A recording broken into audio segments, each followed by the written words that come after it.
दोस्तों successful investments के लिए आपको कोई भी फैंसी डिग्रीज, हाई आईक्यू या लक की जरूरत नहीं है और ना ही आपको प्रोफेशनल इन्वेस्टर होने की जरूरत है। आपको बस इन्वेस्टिंग की बेसिक नॉलेज, एक इन्वेस्टमेंट स्ट्रेटजी और अपने इमोशंस को कंट्रोल करना आना चाहिए। और यदि आप ये सब कर लेते हो तो आप बड़ी ही आसानी से स्टॉक मार्केट से अच्छा प्रॉफिट कमा सकते हो। ये बुक द इंटेलिजेंट इन्वेस्टर पढ़ने में तो थोड़ी सी बोरिंग है, लेकिन इसे इन्वेस्टिंग की दुनिया का भागवत गीता कहा जाता है। अब गाइज यहाँ पे मैं कोई कंपैरिजन नहीं कर रहा, बस ये कह रहा हूँ कि जिस प्रकार एक अच्छा इंसान बनने के लिए श्रीमद् भागवत गीता पढ़ने को कहा जाता है, उसी प्रकार एक अच्छा इन्वेस्टर बनने के लिए द इंटेलिजेंट इन्वेस्टर बुक पढ़ने को कहा जाता है। हर कोई इसे इन्वेस्टिंग पर लिखी गई आज तक का बेस्ट बुक मानता है, क्योंकि इसमें इन्वेस्टिंग के कई सारे टाइमलेस विजडम्स दिए हुए हैं। वॉरेन बफेट, जो कि फिलहाल दुनिया के 5वें सबसे अमीर आदमी हैं, उन्होंने अपनी पूरी वेल्थ सिर्फ इन्वेस्टिंग के नॉलेज से ही कमाया है और द इंटेलिजेंट इन्वेस्टर बुक 1949 में लिखी गई थी वॉरेन बफेट के गुरु बेंजामिन ग्राहम के द्वारा।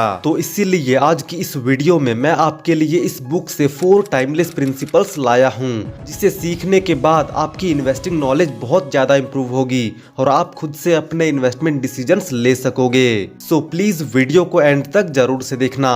तो गाइज इस बुक का सबसे पहला कॉन्सेप्ट है इन्वेस्टिंग वर्सेस स्पेक्यूलेटिंग। दोस्तों मैक्सिमम लोग स्टॉक मार्केट में बस स्पेक्यूलेशन करते हैं, यानी कि आलतू फालतू सा लॉजिक लगाकर बस तुक्का मारते हैं। जब भी कोई इंसान स्टॉक्स खरीदता है तो हम उसे फॉरेन इन्वेस्टर का दर्जा दे देते हैं, चाहे भले ही उसने इन्वेस्टमेंट से पहले कोई रिसर्च की हो या नहीं। और इस कारण से ये होता है कि जब वो तुक्का मार के थोड़े बहुत प्रॉफिट्स कमाते हैं तो वो और ज्यादा पैसे लगाते हैं और तब तक लगाते हैं जब तक कि वो सबक ना सीख ले, यानी कि अपना कोई बड़ा लॉस ना करवा ले। लेकिन दोस्तों यदि आप स्पेक्यूलेटिंग करने की बजाय, यानी कि तुक्का मारने की बजाय रियल इन्वेस्टिंग करोगे तो आपको लॉस होने के चांसेस ऑलमोस्ट 0 हैं, जो कि इस वीडियो के एंड होने तक आपको खुद ही समझ आ जाएगा। बेंजामिन ग्राहम के हिसाब से रियल इन्वेस्टिंग का मतलब होता है an investment operation upon through analysis promises safety of principal and an adequate return. Operations not meeting any of this criteria are speculation. तो गाइस इस स्टेटमेंट में 3 चीजें ध्यान देने वाली है।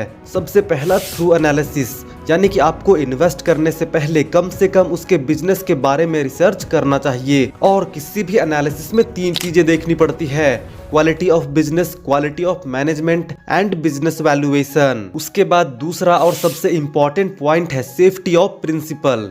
यदि आप किसी रोड में चलते इंसान से पूछोगे कि वो स्टॉक्स में इन्वेस्ट क्यों नहीं करता, तो वो कहेगा प्रिंसिपल की सेफ्टी नहीं है, यानी कि हमारा पैसा जो हम इसमें इन्वेस्ट करते हैं वही सेफ नहीं लगता, तो प्रॉफिट्स तो बहुत दूर की बात है। और बेंजामिन ग्राहम के हिसाब से आप इन्वेस्टमेंट तभी करो जब आपको उसमें प्रिंसिपल सेफ दिखता हो। अब आप पूछोगे कि ये कैसे होगा, तो ये चीज भी आपको वीडियो के एंड होने तक समझ आ जाएगी। और दोस्तों इन्वेस्टिंग का सबसे इंपॉर्टेंट रूल भी यही है कि आपका सबसे पहला फोकस इन्वेस्टिंग में ये नहीं होना चाहिए कि आप पैसे कैसे कमाएं, बल्कि ये होना चाहिए कि आप पैसे कैसे ना गंवाएं। उसके बाद इस स्टेटमेंट में तीसरी और सबसे इंपॉर्टेंट बात ये है कि बेंजामिन ग्राहम हमें कह रहे हैं कि हमें एडिक्वेट रिटर्न्स मिलना चाहिए, यानी कि सेफ्टी ऑफ प्रिंसिपल के साथ हमें इतनी सिक्योरिटी होनी चाहिए कि हमें हमारा पैसा एटलीस्ट हमें एफडीज या किसी नॉर्मल इन्वेस्टमेंट से अच्छा रिटर्न दे, वरना हम इतना रिस्क क्यों लें और अपना पैसा क्यों लगाएं। यानी कि इस डेफिनेशन का ओवरऑल मतलब है कि आपको बिजनेस की अंडरस्टैंडिंग होनी चाहिए, आपको इतनी सिक्योरिटी होनी चाहिए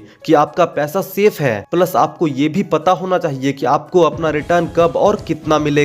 otherwise operations not meeting any of these requirements are speculation. Benjamin Graham कहते हैं कि यदि आपको तुक्का मारना ही है तो उसके लिए आपको एक सेपरेट अकाउंट बनाना चाहिए, उसमें एक फंड एलोकेट कर दो 10%, यानी कि आपका जो भी इन्वेस्टमेंट बजट है उसमें से 10% पैसा स्पेक्यूलेट करोगे, बाकी 90% से रियल इन्वेस्टिंग करोगे। उसके बाद दूसरा सबसे इंपॉर्टेंट कॉन्सेप्ट है मिस्टर मार्केट। मिस्टर मार्केट एक काल्पनिक इंसान है जो कि पूरे मार्केट को चलाता है और वो बहुत ही मूडी है। किसी दिन वो बहुत अच्छा फील करता है, उसका मूड बहुत ही अच्छा रहता है, तो वहीं किसी दिन वो डिप्रेस्ड रहता है। तो जिस दिन वो बहुत ज्यादा पॉजिटिव फील करता है उस दिन सभी शेयर्स के प्राइस बहुत ही बढ़ा देता है। इस दिन आपको सारे शेयर्स महंगे मिलेंगे, सारे शेयर्स में केवल हरियाली दिखेगी, क्योंकि इस दिन मिस्टर मार्केट बहुत ही अच्छा फील कर रहे होते हैं। और इसी तरह कुछ दिन मिस्टर मार्केट बहुत ही नेगेटिव या डिप्रेस्ड रहते हैं, उन्हें लगता है देश देश का कुछ नहीं हो सकता, इकोनॉमी का कुछ नहीं हो सकता, मार्केट खत्म होने वाला है और सारे बिजनेसेस डूबने वाले हैं, तो उस दिन क्योंकि मिस्टर मार्केट डिप्रेशन में है तो अपने सारे स्टॉक्स बेचना चाहते हैं। वो कहते हैं कि जिसको जिस भी दाम में शेयर खरीदना है खरीद लो। तो इसीलिए बेंजामिन ग्राहम इस बुक में कहते हैं कि आपको वेट करना है कि किस दिन मिस्टर मार्केट का मूड खराब है,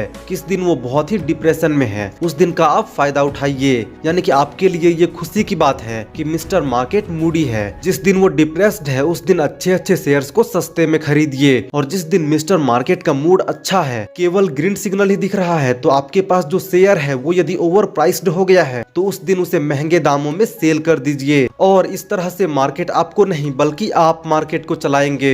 लेकिन प्रॉब्लम तब आती है जब हम अपना मूड भी मिस्टर मार्केट के हिसाब से चलाते हैं। यदि मार्केट नेगेटिव में है, डिप्रेस्ड है, सारे स्टॉक्स के प्राइसेस रेड में है, तो हम भी डरने लगते हैं, हमारा मूड भी नेगेटिव हो जाता है, हम भी उस गिरे हुए मार्केट में शेयर्स बेचने लगते हैं। तो यदि आप भी मिस्टर मार्केट के मूड के हिसाब से अपना मूड तय करेंगे तो हमेशा लॉस में रहेंगे, और यदि मिस्टर मार्केट के अपोजिट अपना मूड रखेंगे तो बहुत ज्यादा फायदा हो सकता है। और ये एक सिंपल सी चीज इस बुक का सबसे इम्पोर्टेंट पॉइंट है। तो इसीलिए इस बुक से कोई भी चीज याद रखो या ना रखो, मिस्टर मार्केट का कॉन्सेप्ट हमेशा याद रखना।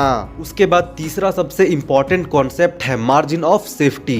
अब दोस्तों मान के चलो कि आप एक सिविल इंजीनियर हो और सरकार ने आपको एक काम दिया है कि आपको एक ऐसा ब्रिज बनाना है जिसके ऊपर से एक साथ 10 ऐसे ट्रक आर पार हो सके जिनका वजन 1000 किलो है। यानी कि 1000 किलो के 10 ट्रक उस पुल से गुजरा करेंगे। तो उस पुल में इतनी क्षमता होनी चाहिए कि वो पुल 10,000 किलो का वजन सहन कर सके। तो यदि आप सिविल इंजीनियर हैं तो क्या आप उस पुल को इतना ही स्ट्रांग बनाएंगे कि वो 10,000 किलो सहन कर पाए, या फिर उस पुल को आप थोड़ा और ज्यादा कैपेसिटी का बनाएंगे, कम से कम 14,000 किलो 15,000 किलो सहन क्षमता तक बनाएंगे, ताकि कोई ट्रक यदि ओवरलोडेड आ जाए या फिर एक्स्ट्रा ट्रक आ जाए तो भी उस पुल को कोई नुकसान ना हो। यानी कि जितनी रिक्वायरमेंट है उससे थोड़ा एक्स्ट्रा सेफ्टी लेकर चलेंगे।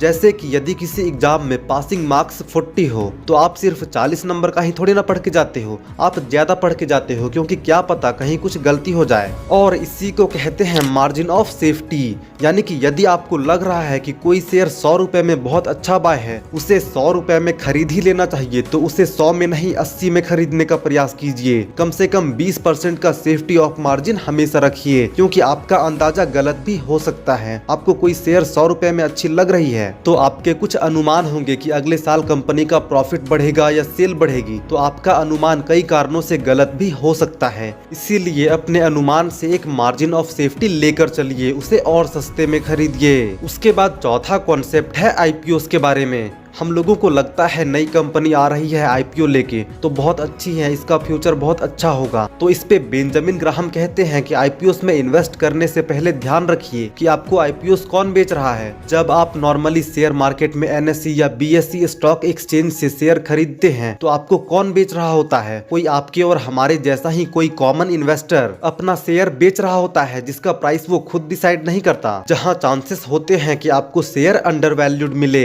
लेकिन जब कंपनी खुद अपना शेयर बेच रही है मर्चेंट बैंकर्स के साथ मिलके, तो 0% चांस होता है कि आपको आईपीओ के टाइम शेयर अंडर वैल्यूड मिले। क्योंकि यदि किसी कंपनी का ओनर खुद से अपना प्राइस डिसाइड करके शेयर बेच रहा है तो गारंटीड है कि उसे महंगे में ही बेचेगा। ये एक सिंपल सा लॉजिक है। तो जहां स्टॉक मार्केट आपको मौका देता है किसी भी शेयर को सस्ता खरीदने का, तो वहीं आईपीओ एक तरह से गारंटीड रहता है कि आप शेयर को महंगे में ही खरीदोगे। और वैसे भी जब 5000 कंपनीज ऑलरेडी स्टॉक मार्केट में लिस्टेड हैं, तो एक नए आईपीओ के पीछे क्यों भागना, जबकि स्टॉक मार्केट से आप शेयर को आसानी से खरीद सकते हो। सो गाइज, ये थे द इंटेलिजेंट इन्वेस्टर बुक से 4 टाइमलेस प्रिंसिपल्स, जो कि आपके इन्वेस्टिंग करियर में काफी सारे वैल्यूज ऐड कर सकते हैं। सो आई होप कि आप इस वीडियो का मैसेज समझ गए होंगे, और यदि आपको इस वीडियो से थोड़ी सी भी वैल्यू मिली हो तो प्लीज वीडियो को लाइक करो एंड चैनल को सब्सक्राइब करो।